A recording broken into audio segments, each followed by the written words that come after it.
fanambana tompoko lahy sy tompoko vavy. Misy rindrin-drahona ato amin'ny faritra atsimo andrefany Madagasikara ato amin'izao fotoana izao ary manantona ny morontsiraka andrefany nosy izany. Vokatr'izany dia mahazo vahana tanteraka ny zavona vao maraina aty amin'ny faritra ny Ampotany ary vinavinaina isy ihany koa ny orana any amin'ny faritra afovoany andrefany Madagasikara iny. Etsy andan'izay dia misy andian-drahona mananontanina ihany koa any amin'ny faritra avaratry Madagasikara iny izay miha-manantona ny faritra avaratra ary mitondra orana tandrifin-drahona amin'izany toeran'izany. Ho mafimafy ny fitsokan'ny rivotra ato anatin'ny 3 andro avy ny amin'ny morontsiraka atsimo Madagasikara sy ny amin'ny morontsiraka avaratra Atsinanana ary avaratra andrefany nosy. Dia izay no ela fa indro tolotra ho antsika izao ny mety ho toetry ny andro no vinavinaina ho amin'ny rapitso talata fa 17 ny volana septambra 2024. Ho amin'ny maraina dia andrahona ny andro ary mety hisy zavona vao maraina ny aty amin'ny faritra aloatra.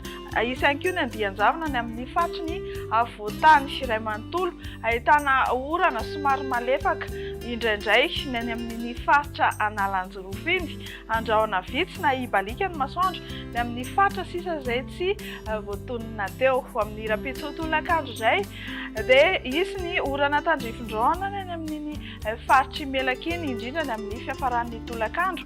Andrahona kosa ny andro any Menabe mahazo an'iny faritry Vakinankaratra Itasy Bongolava sy ny morontsiraka Analanjorofo. Ho maina tanteraka ny andro ny amin'ny faritra sisa rehetra. Mahakasika ny maripana indray ho amin'ny rapitso eny ao anatin'ny 3 andro mihitsy ary dia somary isky fiakarana kely.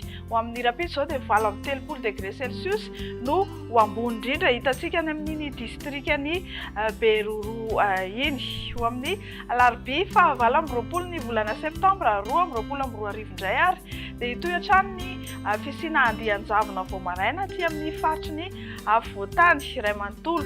Anorana tandrifin-drahona malefaka kosa Antalasy Analanjorofo indrindra ny amin'ny vao maraina no ahitantsika izany somary aka endrika tandrifin-drahona ny orana ny amin'ny faritra Nosy be sy Samborano iny indrindra ny amin'ny takariva fa ho maina ny andro amin'ny ankapobeny any amin'ny faritra sisa ary ho mafimafy hatrany ny fitsokan'ny rivotra aty amin'ny faritra atsimo Madagasikara aty sy any amin'ny faritra avaratra andrefany nositsika iny. Mahakasika ny maripana no vinavinaina ho amin'izay andro ny alarobia fa 20 ny septambra izay dia 20 degré Celsius no ambany indrindra hitantsika ny Vakinankaratra, ny ambony indrindra kosa any Beroro sy any Maivatanana 30 degré Celsius.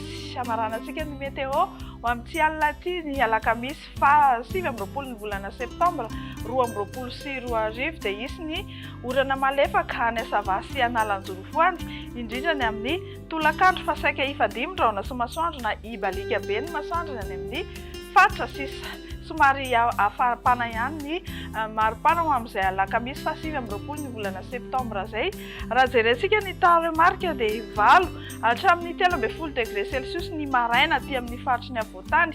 Ny amin'ny tolakandro kosa ny mafana indrindra dia manodidina ny 4 amin'ny 30 hatramin'ny 5 amin'ny 30 degré Celsius any amin'ny faritra avaratra andrefany Madagasikara iny. Dia izay tompoko lahy sy tompoko vavy ny mety eo antsika ho amin'ity alina ity manome fotoana anao ny tenako amin'ny rapitso indray.